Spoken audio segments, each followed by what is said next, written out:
Hello and welcome to an independence scene, which Lisa was supposed to be introing. I totally, I totally didn't notice that the live button came on because I was daydreaming. This is what happens when we do a fluff scene involving Ariana before this scene, and things go wrong. Right, yeah, so welcome to Independence, where Lisa doesn't pay attention, and in this scene, Camilla has arranged to meet the Regent, because she wants to ask her some questions. I presume they're going to meet on neutral ground because Camilla doesn't know where the Chantry is, and she's not going to tell the Regent where her haven is. So Camilla picks a restaurant in the centre of the town, and she books a table under her name and lets the Regent know that she's booked a table under her name in a quiet corner. She's made sure that there's no other tables directly around them. And Conversation. And the Regent will show up as usual. One of her ghouls will show up first, then send a text message, and the car will pull up and she'll come in. But the ghoul doesn't even come over to talk to you because he recognises you by sight. Camilla sat down at the table, and but when she sees the Regent walk in, she'll stand up politely and wait for her to take a seat before she sits down again, giving her a smile.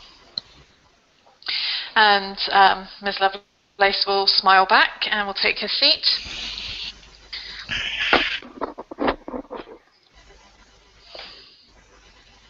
And Camilla will. It looks like she's had a meal previous to your arrival.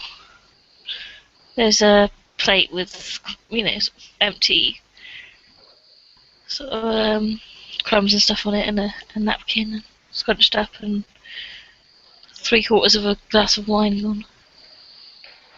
As she picks up the wine, seems to drink it with no real problems. There'll be a slight raise of an eyebrow and a smile, but she doesn't comment.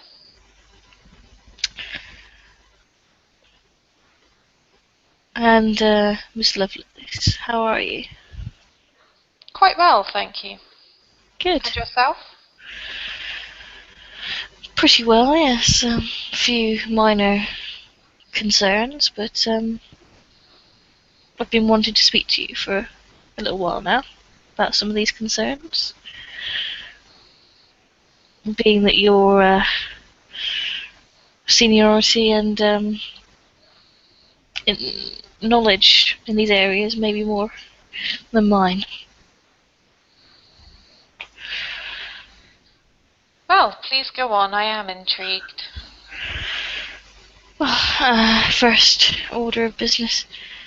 First order of business is that we have a werebeast in the city. I see. What manner of beast it is, I'm not sure. I don't have that kind of ability. I can only tell from its aura that it is a supernatural creature of that particular class. This could be a problem. Does seem likely, yes.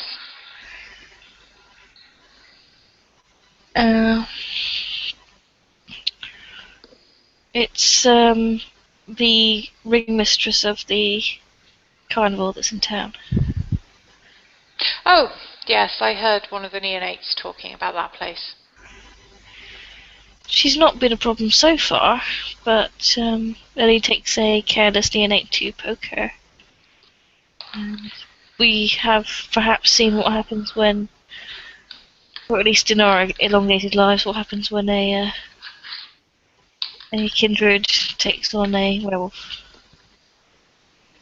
Yes, so perhaps if we were to suggest to the neonates that the carnival would not be the best of places to go. Yes. and just keep an eye on her for now.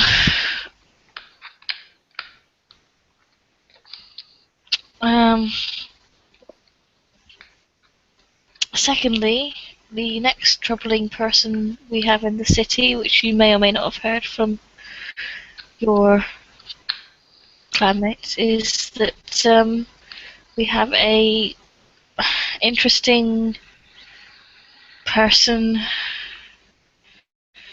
I don't exactly know what she is, to be honest. I've not seen a kindred or other supernatural like her before, but she has black eyes, completely black, and she seems to like to, or at least need to, eat the flesh of her particular victims rather than drinking the blood. Well, as you probably already know, with a gesture to the meal, our dietary restrictions do tend to vary slightly, but I suppose I could set one of the ghouls to having a look through the library.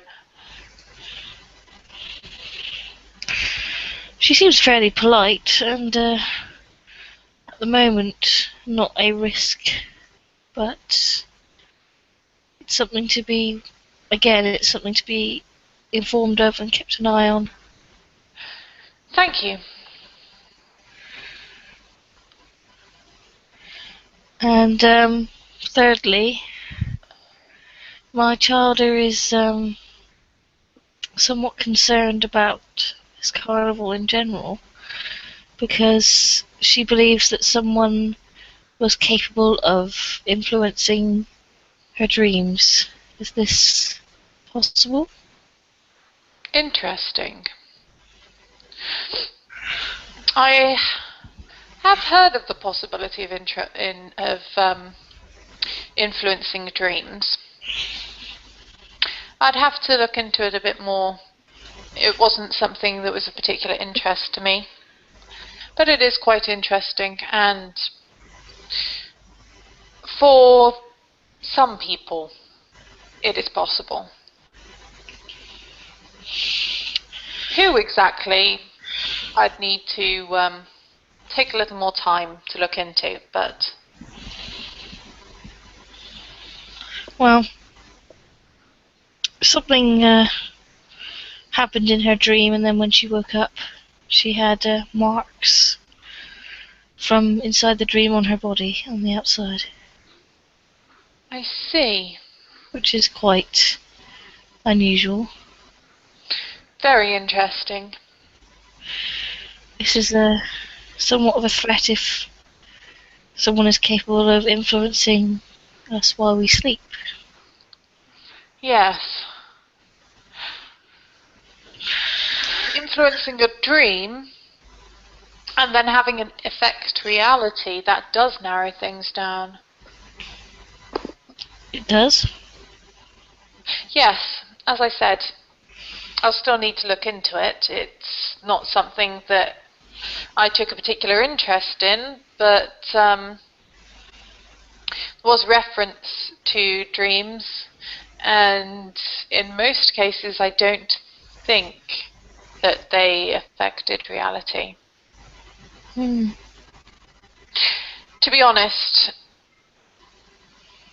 it's more that I have seen a few pages here and there and not read up greatly on the subject. As I said, dreams have not been of particular interest. No, in my experience, they're not something a kindred has often, unless they either experience blood bond or some sort of traumatic experience. Usually the night... I remember my first sort of nights when I was young being very dreamless. But can be influenced and should be looked into. Need to stop her from trying to burn the place down.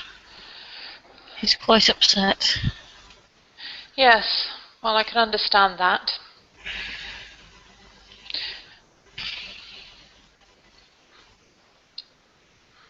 None of us like to feel that our personal space is intruded onto, and it doesn't get much more personal than one's subconscious.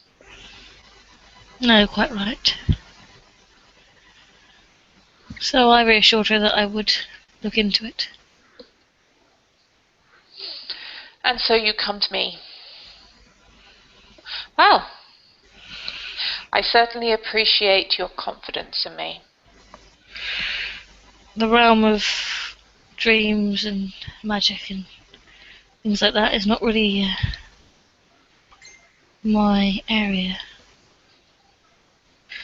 But the Tremere Hall has been known as a source of great knowledge, and thought you would be my best bet.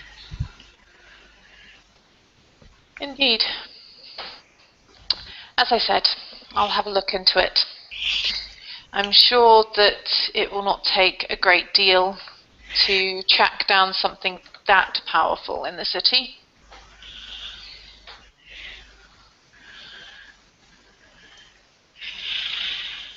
Well, Especially with such specific details on their capabilities.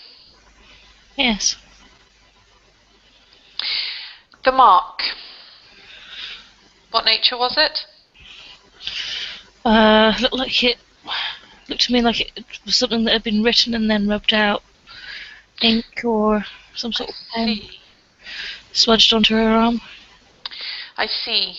So, not even to her person, but upon her person. Very interesting. Very interesting indeed. She's not the sort of person to overreact or become distraught, but she was extremely distressed by this particular incident, so I'm keen to look into it. Miss Lovelace will nod. She certainly looks more curious than concerned, but, oh well. In any case, I'm sure you're a very busy woman, and so am I. But, of course, your my hospitality is extended to you, should you wish to come and visit me at any of your convenience. Well, I certainly appreciate it. And Camilla will down the rest of the wine and wipe her mouth. Stand up, take out some dollar bills and pay the check. And they will both go on their way, I assume. Yep. And there the scene will end.